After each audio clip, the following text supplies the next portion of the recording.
Well, how many miles can you put on a car? Today we're going to take a look. Stay tuned to the special Car Corner edition of Prudent Money.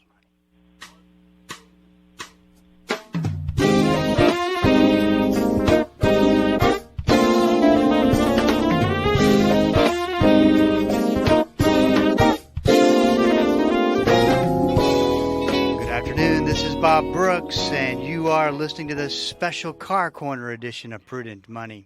Thank you so much for joining me today. You know I do appreciate it. Tony Joe's here with me as he is every Friday afternoon to take your Car Corner questions. The number to call is 1-877-913-5357, 1-877-913-5357. You can also go to the website at www.prudentmoney.com. If you got a question for me and send it in, I will get that answer for you.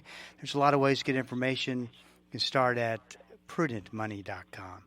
1-877-913-5357. Tony Joe, how are you? Good. How are you, Bob? Well, I cut that one close, didn't I?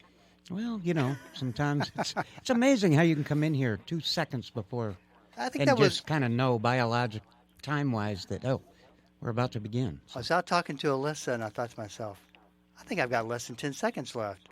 And but I made it back, and not soon enough. Well, you know, don't worry. I was here. I could have done 10 minutes of jokes while you took care of business. Yeah, you know, that's the first thing that came to my mind that made me feel so much. Oh, that's why you were running in here? That's why I was, sprinting in here. Because I don't want to discourage people from ever, listening. I mean, not that your jokes are bad. Don't ever get that impression. Oh, okay. Is that why you try? You're the only one. I work hard to make up my jokes, and you're the only one I know who actually puts effort into not grinning or not even no facial expression. You put an awful lot of effort into making sure that it's not funny. Well, I would like to, I'd love to agree with you that I put a lot of effort in. It's really, it's a pretty effortless thing to do. Again with the insults. Oh, come on. I'm not insulting you.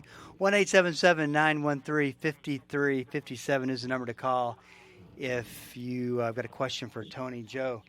Tony Joe, let's talk a little bit about an iSeeCars.com study that they put out, and it's interesting because there's so many things you can kind of walk away with. We talk about, or you've talked many times in the past that and mentioned that cars today, back 15, 20, 25 years ago, if you put 100,000 miles on a car, that was a lot of miles, and it was just about time to start looking for a car. Today, 100,000 miles means they're just about getting broken in, and you see cars with 2, 3, 4, 500,000 miles on it. So not something unusual. This I'd like to get your opinion of. This is something that you agree with or you don't agree with. And they have the top 20 cars offering the greatest potential lifespan. Number one car is the Toyota Sequoia. Sequoia. Sequoia. Number two car is Toyota Land Cruiser. In fact, the out of the top 20, Toyota owns 10 of the top 20 cars. Okay. So what is it that Toyota is doing that makes them a better car manufacturer than, say, a Ford or a Dodge, who's not really represented that well in this list? Okay. Well, I will tell you that Toyota has always had a good track record and always been a very dependable, very economical automobile. It has had a reputation since its inception that, it was a good, well-built car. Now, let me just say this, though. There are a lot of things about Toyota that are flaws, and every auto manufacturer's, no matter what model you have, there's going to be certain little flaws with each one. These are things that are common breakdowns, common things that you're going to experience with any car across the board. There is no one car that's dependable. Like, for instance, let's go with this top car on the list, Toyota Sequoia. Sequoia is well built, and it's a heavy SUV. It's like a Suburban. I mean, it's pretty big and it's pretty heavy. So if you use it other than it was intended for, then you're going to put very little wear and tear on a lot of the vehicle.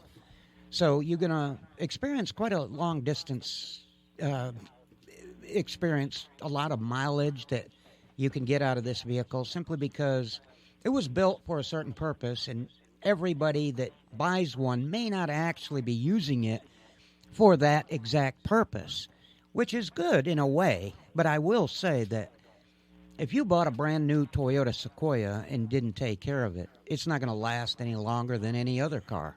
I mean, every vehicle out there is a potentially good vehicle that can go a lot of miles, but it's all about how you take care of it. Yeah, I would think that sometimes you look at a study like this, and the walkaway could be, or the takeaway could be that all I got to do is buy one of these vehicles and it's going to last that long, which is furthest from the truth, because it's all what you put into it. But a couple of things that jump off the page at me as well is that Ford, just as an example, has one. No, actually, they hold a couple spots. 11, the Ford Expedition, and 19, the Ford F-150. Mm-hmm. I wonder, though, how much this distorts these numbers a little bit because of popularity.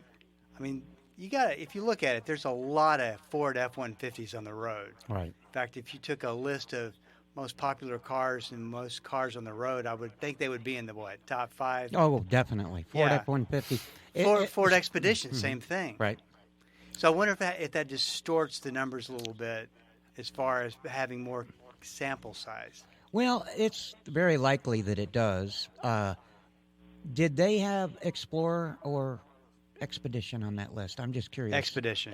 Well, okay. Let me make sure that I would have thought the Explorer would have been on there, but I don't see it. Yeah, just Yeah, and why wouldn't you have the Ford Explorer on that list? Because if you had the Expedition. Let me try to tell you that just my first thing that comes to my mind is these three vehicles that we're talking about all have the same thing in common. F-150 is a 1/2-ton pickup truck, which in most cases a lot of people drive it like a car. They get it as a second vehicle. They very seldom even carry anything in it. When they do, it's not often, and it's not 1,000 pounds of payload capacity that it was designed for. So in the Ford Expedition, Bob, is much bigger than an Explorer. Right, sure. It's not as big as the Excursion, but it's a pretty big, heavy-duty SUV, just like the Toyota Sequoia. So all three of the vehicles that we're just talking about right now have one common factor amongst them that I can quickly think of, and that is they're all way overbuilt for what they're usually used for. So why does that? I maybe should know this, but why does that translate into more to longer lifespan? Because if taken care of, as in oil changes and tune-ups and proper maintenance, then you've got a vehicle that was built for more than you're giving it. It was well built for a particular purpose, and just so you'll know, a 1/2-ton pickup was designed to carry 1,000 pounds in the bed all the time. Nobody's going to do that. So would the same thing be true for a high-end sports car? A high-end sports car is built to be driven fast, and you can't necessarily drive a high-end sports car fast. Yeah, speed limits. No, that would be just the opposite. A high-end sports car that was designed to be driven on the Autobahn in Germany, and you drive it like grandma around the city, it's not going to last long, or not that it won't last long, but you're going to have tons of expenses come up. Well, yeah, that's what I meant. Yeah. You're not using it for what it was designed for, right? Right. Well, okay. So which would be the same? The Ford Expedition or the Ford? Oh, I see. You yes. see the Ford F-150. Yes. You're not but that becomes an advantage because Right. you're not using it. You're doing overbuilt. Exactly. I see what you're getting at. Yep. So what kind of gas mileage does a vehicle like that's that that really, when you say it's overbuilt, its weight's a lot heavier. Yes, it is, but it also depends, Bob. Let's go back to the early 70s. Let's just go back to there for a minute. Some of those big Cadillac Sedan DeVilles and Eldorados and some of those old Toronados, those big, heavy cars. Believe it or not, Bob, even back then, those cars didn't get that bad a mileage.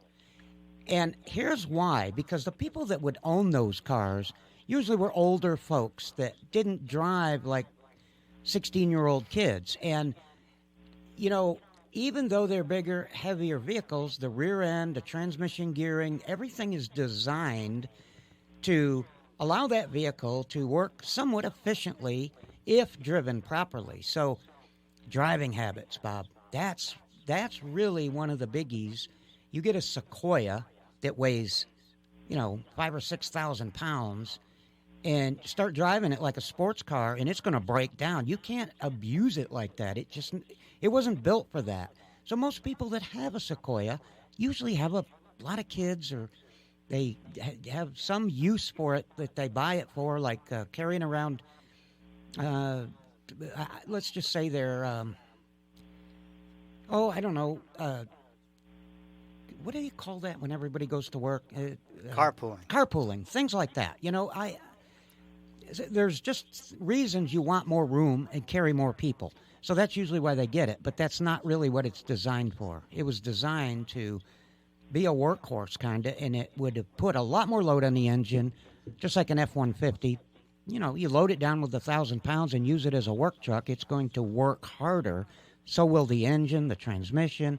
Things will wear out quicker. But if you use it like a car, it'll last about as long as you want it to. 1-877-913-5357. This is Bob Brooks. Stick around. We'll be right back.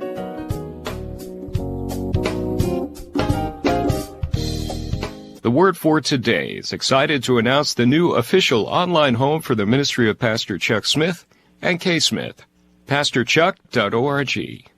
At pastorchuck.org, you'll have instant access to thousands of hours of verse-by-verse teaching by Pastor Chuck Smith from Genesis through Revelation, and full access to special messages on subjects such as prophecy and much, much more.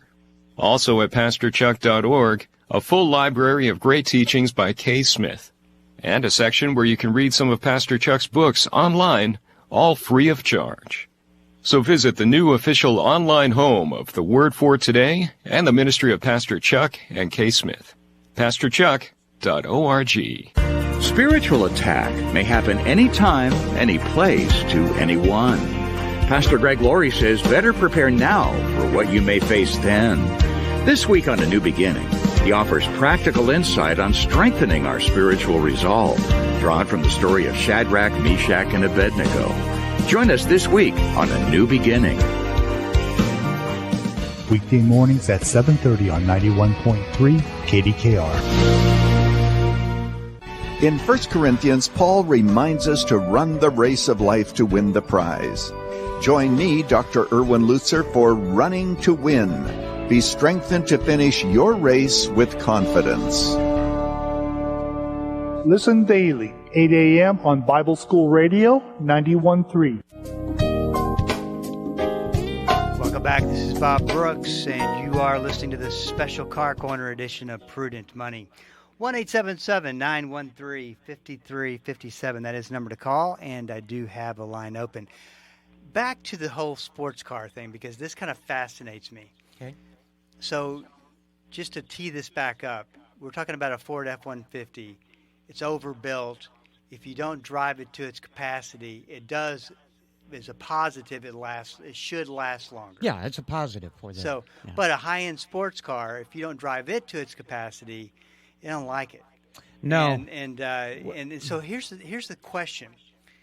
Two questions. The first question is, what ends up happening if you don't drive? And I don't think that you could any high-end sports car really, unless you take it onto a track, because the speed limits just will keep you from really driving a high-end sports car to full capacity. So what will happen because you didn't? That's the first question. Okay, first of all, when you say full capacity, I don't mean you have to drive it to its extreme limits. That's not what I mean. What I'm trying to indicate to you, Bob, is if you buy a high-end sports car and you drive it at 55 miles an hour is the highest speed you ever see on that car, it will do a lot of unusual things. It will load up, which indicates that the fuel is not being burned efficiently. Let me interrupt you real quick, Okay. and then you jump back into that. Let me clarify the question a bit. If you just obey the laws and drive the speed limits, so whether it's 70, 75, you're probably not driving that car enough to get its fullest potential out of it, because it has to be driven much faster than that, right? Yeah, I would think, I don't know that 75 probably isn't anywhere near what the capability of that car is, but I would think 75 or 80 would probably keep it in pretty good shape. I'm not saying you have to go 140 with it. I'm just telling you that it Right. can't be driven. You wouldn't want to get one for grandma and have her go to the store and come back and then go to the, beauty parlor once a week and church on Sunday and that's it. You know what I mean? It's not. I want to mislead you, Bob. It's not like you've got to race that thing at top speed and put people in danger. I'm just saying a sports car is made to be run. It's not made to be stop and go to the short errands around town all day. So theoretically, if you're not pushing it, yeah, you have all these problems, Yeah, but you'll the high- develop problems. you develop unusual problems quicker, Mhm. which I kind of cut you off there, which I apologize.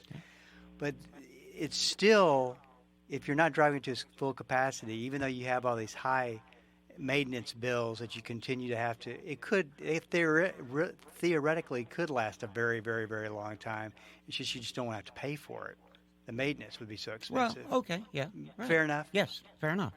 And you're right. That would probably benefit you in a way. Mm-hmm. Right. 1-877-913-5357. So Do you point, need permission to go out and buy a high-end sports car so you no, can run no, I run it, don't. I Bob? don't. I mean, is that what you're asking me? I'm trying to make sure that Ferrari that you drive is getting its full capacity, that you're driving it, and it's performing good for you. Yes, Bob. Okay. On weekends, it gets a pretty good run. Knock a little carbon off the valves. Approaching 200 miles an hour, usually will do that. 1-877-913-5357. So, in order to get the obvious answer, what do you have to do to get that many miles out of a car? It's the maintenance. It's the oil change religiously. Exactly. The maintenance is the key to keeping a car. And I will say this. I will make a blanket statement like this because I happen to know this is true. There's not a car out there on today's market that you probably couldn't get 300,000 miles out of. But let's look at it from a perspective of financially supporting what you would have to do to get 300. Some cars are cheaper to tune up, cheaper to put brakes on, cheaper to do the routine maintenance items that are going to naturally wear out no matter what kind of a car it is. You got a car, you got brake pads. You're going to hit the brakes and use them, you're going to wear them out. Got to have a tune-up every now and then. Oil changes need to be done on a regular basis. Transmission fluid needs to be changed once in a while. Coolant, all these belts, hoses, all these maintenance items are going to occur no matter what kind of a car you have. So I will say this. If you have a car that you like to drive, you can do a little bit of research, but I will tell you that if you want to take care of that car, it'll go a long, long time. Will it go 300,000 miles? Yes, it will. And the reason for that is because anything on a car can be fixed. However, there comes a point where it's not financially feasible to keep putting money into this car. Do you get me, Bob? I mean, Yes. Exactly. Any car, any part on any car can be replaced. So any car can go 300,000 miles. But is it financially opportunistic to do this, or is it sometimes better for you to say bye-bye to that car and maybe trade it in and get a new one. Well, this is the one thing that comes up. I was talking to somebody about this the other day. Is that when you're in the market to buy a new car, and you want to put a lot of miles on it, you want to keep it for a number of years. One of the things that people don't consider is exactly what you're talking about, the cost to maintain. Because there's just some cars, for instance, a brake job. Mm-hmm. If you have a foreign brand, you could pay $3,000 or $4,000 for a brake job versus much less that. I guess the point is, where do you find out that information? Well, I'll tell you, you're exactly on point on that. And we have a general rule of thumb, if this would benefit anybody, and that is the more expensive the cars are, the more the maintenance costs are going to be on that car. That makes sense. And the reason for that is because the parts are going to be more expensive. And when you talk about how expensive is more expensive, I'm talking about your everyday blue-collar worker cars, like Ford Mustangs and Ford F-150, good example. It's a very common everyday. Now, you want to jump up to let's say a really high-end like a Lexus, right, or an Audi or a Jag, or when you get into the higher-end cars, you're going to pay much more for maintenance. So that can kind of give you an idea, depending on, as you know, Bob, every case is different. So how much money do you have to budget towards this car? And that's going to tell you, can I afford a high-end car? Because the maintenance is going to be higher. Now, that I wouldn't think that same what you just said translates into buying the least expensive car that you could find, right? Well, the least expensive car you can find, you will discover that the parts are more expensive. And the reason for that is because when you buy a car that is at a cut rate price, brand new, it's designed for a specific reason, and that is to get a person that is not of high financial means, so to speak, some way to get a dependable automobile. And in that case, you're going to find out, as I have, that a lot of those cars that you can buy at a cheaper price, the parts cost a little bit more. And that is because there's not as many of them and the demand is not there. Right, so, yeah, it makes perfect sense. And I will tell you this, I have no reason to believe that that's part of where they want to make their profit back. Right. They're going to take a hit on the sale price, but they're going to make it up in parts. So I don't know that to be fact, but that wouldn't surprise me one bit. Now, there's, of course, not enough data on this, but I was just thinking, why wouldn't you call put an electric car into that same category of high mileage cars? I mean, if you think about it, they should go high mileage, right? They should. I right? mean, you could have some expensive, especially with batteries being expensive as they are. Mm-hmm. They haven't gotten that technology down to an affordable price. Right. But those definitely would fit into the category of very long. It didn't seem like there would be that many parts to. You know, it seems to me that you're correct, but how long they haven't been around long enough to really put them to the test. Right. You know, right. I guess probably, but keep in mind Bob, don't forget that high mileage electric, if you're talking about a plug-in, you're going to need a battery eventually, and that's not $50. Those are like $6,000 or $7,000, you have aren't to they? budget. Yeah, I would have to. If it was me, I would budget the cost of a new battery into buying that vehicle and my plans for maintaining that vehicle, because it's going to be part of the maintenance eventually. And if you want to keep it in the long term, then you better budget in on. So do you think they'll? Battery. Obviously, they will at some point, but I wonder how many years it will take to get those batteries down to an affordable price. Because I mean, they're outrageous right now, and there's not a whole lot of data, I don't think, on how long they really last. Yeah, it's beyond my scope of knowledge. I don't know. I know most of them come from China right now. Right. And I'm sure that political pressures are going to alter the price. You know what I mean is that other technology, factors. the race to that technology is going to be. Just think about how much money's on the other side of that. You know, we talked about Google one time building a car. Yeah. Well, they're starting again, but guess what? It won't have What? Windows. Another conversation for another time. This is Bob Brooks. You got a question for me, please go to the website at prudentmoney.com and send it in, because we are all out of time. Till we do meet again next time, keep the faith and have a great rest of the day.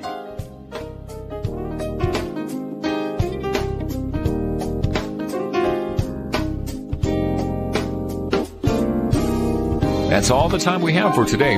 Questions or comments for Bob, or to find out more great information like what you've just heard, visit www.prudentmoney.com. Be sure to join Bob Brooks again for the next edition of Prudent Money.